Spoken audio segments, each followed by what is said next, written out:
Hi, I'm Patrick Wyatt, Editor-in-Chief of Hospitality Invest. I'm delighted to be joined this morning by Dino, Michael and Jenna Hackett from Hilton. Thank you for coming both. Thank you. So I want to start with Hilton. You've been expanding the luxury and lifestyle segment rapidly over the last couple of years. What is driving this momentum, firstly to you, Dino, in the luxury segment? I wouldn't say it's being driven by anything other than it's a plan we had 5-10 years ago, our growth trajectory. As you can imagine, it takes anything from 3 to 6 years to plan, plot, develop, talk about a hotel. I think we're seeing the culmination of years of strategy and planning and conversations, but we're really excited about the growth right now. I'd say in the lifestyle space, both within a collections and then within Canopy, Graduate, Motto, and Tempo, the guest wants unique experiences. They want to have, whether it's a bespoke one-off within the collection space or if it's a more defined experience that they know they're going to get, but it's rooted in the location.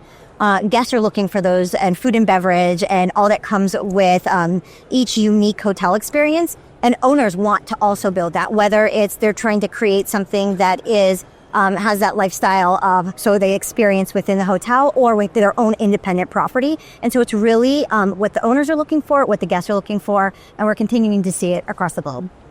And Dino, on the luxury side of things, obviously you've got these amazing storied brands, World of Astoria, Conrad, LXR. I mean, how do you ensure that each one is not cannibalizing from the other, and how do you differentiate them and make sure they're kind of doing the right thing for the owners that own the properties? Yeah, for us, it's about developing the brand architecture. We look at what we want our design. We call it a design target guest. So each brand has its own distinction. Obviously, when it comes to luxury, you've got this baseline of service delivery expectation. And then above that, you put your brand personality, the culture. And we have very specific tools and resources we use. We let our team kind of develop that. So, Waldorf's a very easy one. People think that as a classic brand. And we say classic because you can be a modern classic or a heritage classic. Yeah. Conrad, obviously, far more contemporary design, a little bit more, bold on the architecture, more focus on, art, design, objet d'art. And then LXR is this unique collection of independent hotels that, brought together, under the banner of our collection brand. So a lot of it is down to the culture we kind of bring in, and our team members, the ones that bring it to life. And for us, making sure that design target guest is at the forefront of everything that we do. So no matter who you are, whether you're redeeming points or special occasion, or this is your way of life, when you step over the threshold of that hotel, we're going to treat you and give you the experience of that design target guest. And Jenna, you kind of mentioned the three, the lifestyle brands you mentioned. I mean, they're newish and stuff, but what is resonating with the developers and owners with those brands, and also the consumers? Right. So, we build brands because we know consumers, that the guest wants to have those experiences, whether it's Canopy within the premium space. So this is high-end experiences, very much can still be a boutique hotel, but has really amazing food and beverage. Or if it's Motto, so small rooms, but like in the heart of it all, or a backpacking destination like Cusco. Tempo has a very distinct point of view, back to what Dino was talking about with creating an architecture around the brand, but it's a scalable brand. And then Graduate, which is all about telling the story of a university. So each of these have distinct point of views. And so from an owner perspective, you're creating something that has texture and soul and authenticity, but also is beyond just the room. It's around the food and beverage and the experience on property. And so that's very enticing. Fantastic. And Dino, for you, you've obviously got a lot of exciting brands in your portfolio. Anything coming up that you would like to share in terms of openings or renovations? Where do I start? The big one obviously this year is New York. Yeah. After an 8-year we call it a restoration because that's literally what it is. Being able to bring that back to life, bring it back to the city, reopen it, bring our the Halo hotel of the Halo brand of the company, and showcase that. That's probably number one this year. But then, we've recently opened World of Astoria in Costa Rica, World of Astoria in Osaka. I'm really excited about a Conrad coming in Athens. That's a reimagination of the original Hilton that sits proudly at the top of a hill. You've got these uninterrupted views of the Acropolis.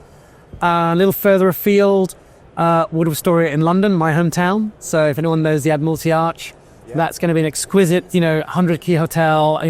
You've got views of Buckingham Palace to the south and Trafalgar Square to the north. World of Astoria, Kuala Lumpur, World of Astoria, Tokyo, whereas Conrad and Yohanbashi. So we've got some beautiful hotels coming on the pipeline. So I'm really excited. And Jenna, same question to you on the lifestyle side. Anything particularly interesting coming up for you in terms of new openings? For Canopy, we're opening in Nashville here in a couple of weeks. We're very excited for this in the Gulch.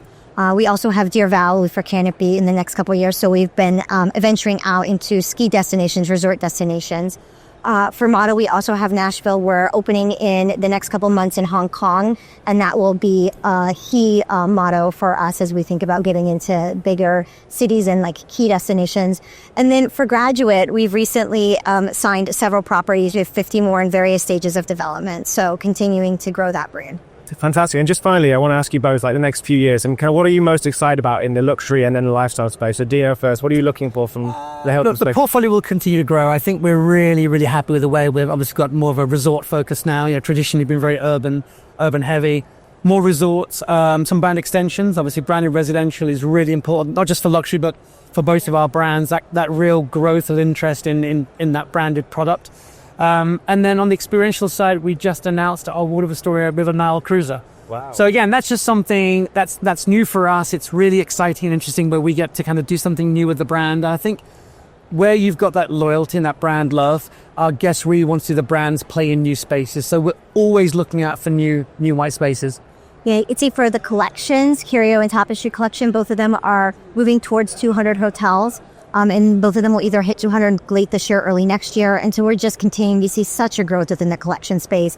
And the owner idea that you can create these independent hotels with the backing of the Hilton engine and all of our commercial performance is very important from an owner perspective. But then the guest also gets these unique independent experiences. And then within the lifestyle space with Canopy, Motto, Tempo, Graduate, just really continuing to grow across the globe. Fantastic. Jenna, Dino, thanks for your time this morning. Thank you. Thanks.